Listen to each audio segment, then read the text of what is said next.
There's something people often say when moving to a smaller home. That's nice. It will be simpler. And in many ways it is. But what isn't always talked about is how it feels. Because moving into a smaller space isn't just about adjusting your surroundings. It's about adjusting something deeper. And in this video, I want to talk about that side of it, the part that isn't always obvious at the beginning. Welcome. Come on in, get comfy, and let's sit for a while.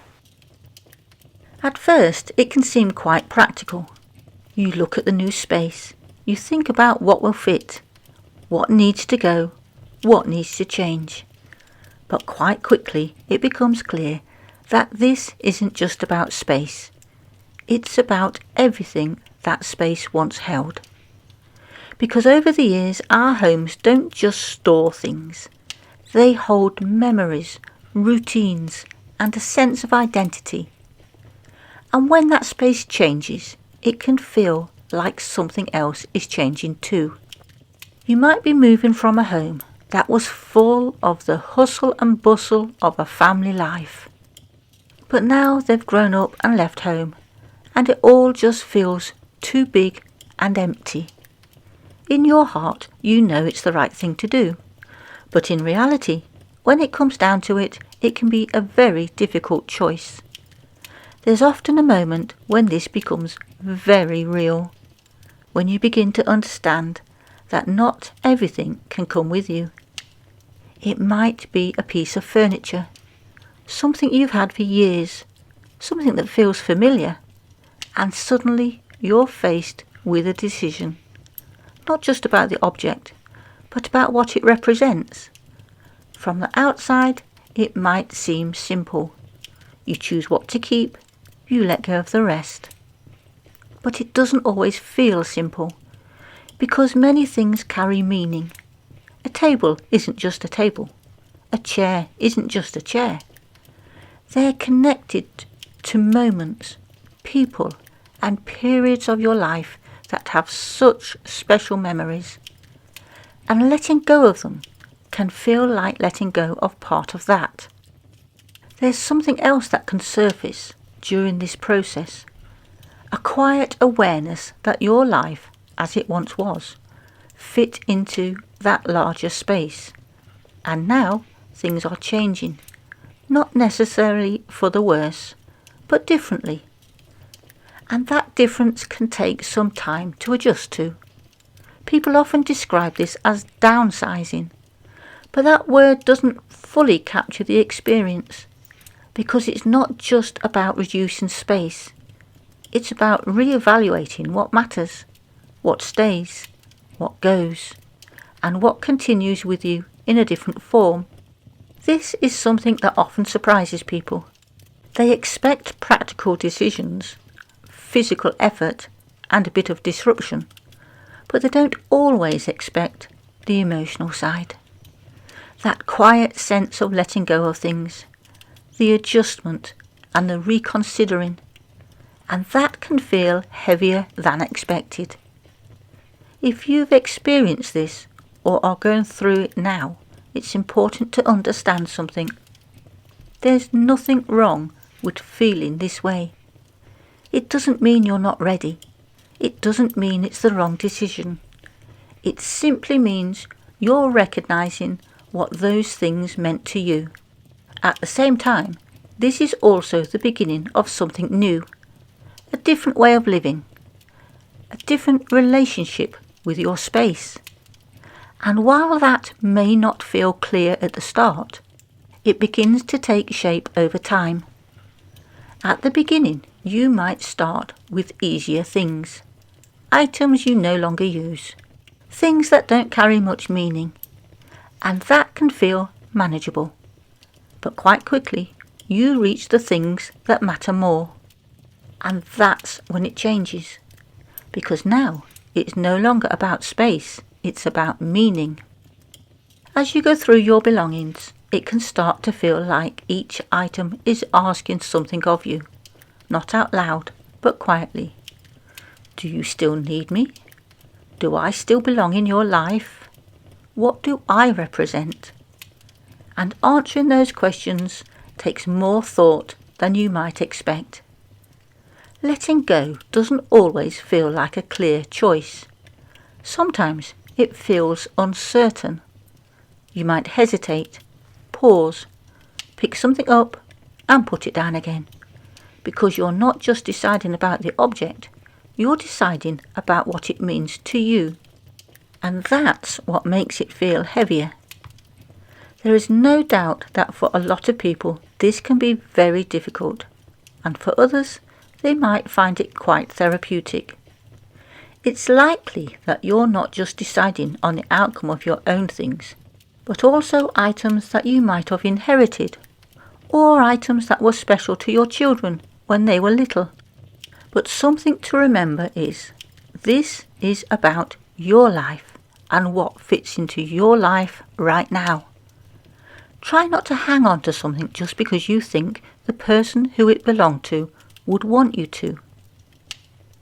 This might sound a little harsh, but I say this with love. This is about you now. You are not obligated to keep anything. Those treasured toys might mean more to you than the children who once played with them. Instead of taking them with you, perhaps you could ask them if they want them. And if they don't want them, then give another child the chance to love them by passing them on to a charity. This can be said for a lot of the things we hold on to.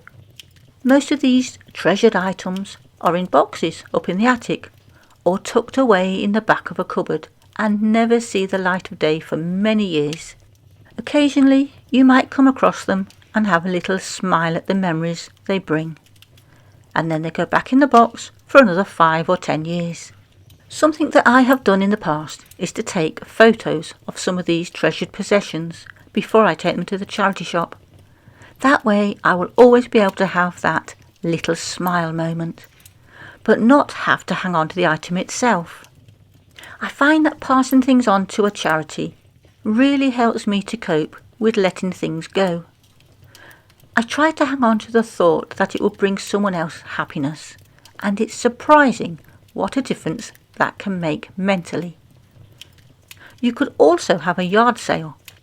This is great because it not only helps you free up some space, but it also brings in some cash to help with moving expenses, or to treat yourself to something special to help you settle into your new home. Another thing that often happens is a kind of quiet tiredness.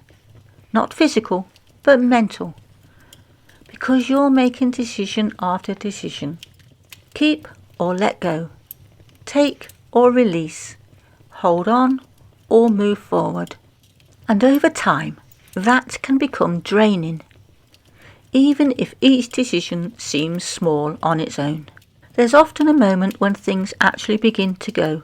Boxes are filled, items are taken away, furniture disappears, and suddenly the space changes.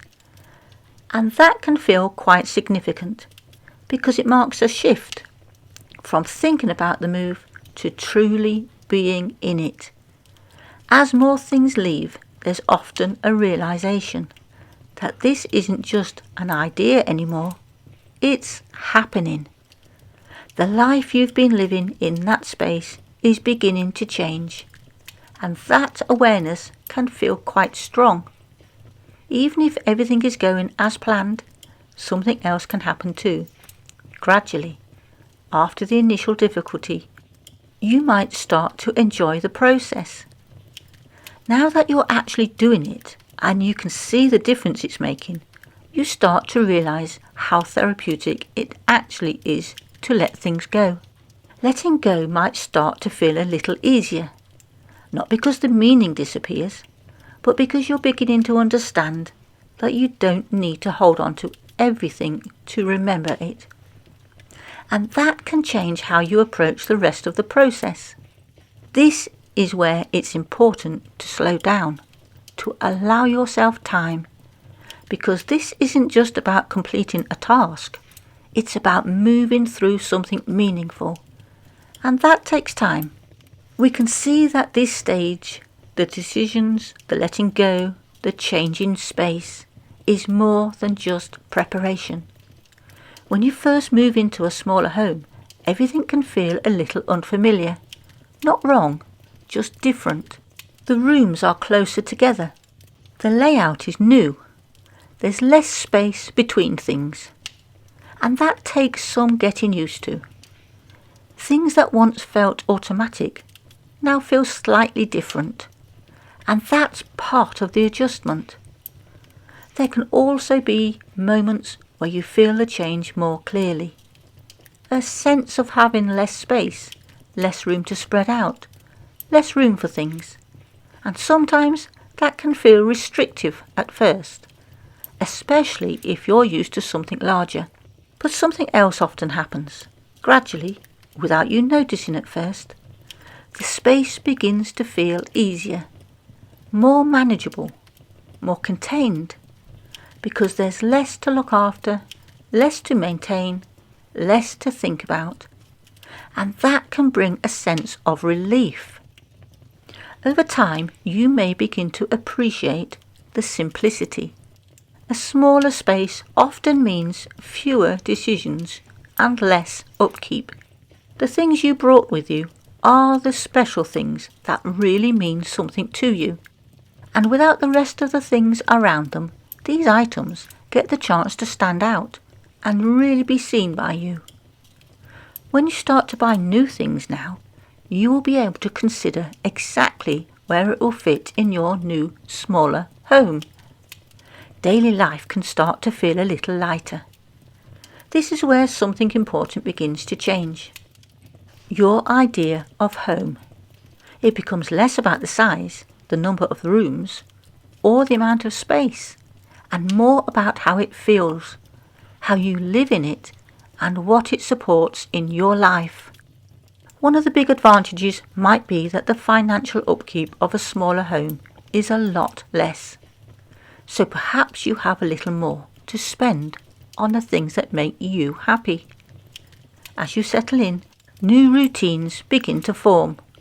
Small habits, ways of using the space, places where things belong, and gradually the unfamiliar becomes familiar. This part takes time in a different way. Looking back, you may realise something important, that while the space has changed, what mattered hasn't been lost. Your experiences, your memories, your life, they haven't disappeared. They've simply moved with you. And in many ways, a smaller space becomes something different. Not less, just more focused, more intentional, more aligned with how you live now. Moving to a smaller space isn't just about having less room. It's about adjusting, letting go, and then rebuilding something new at your own pace, in your own way. And over time, that space begins to feel like home again.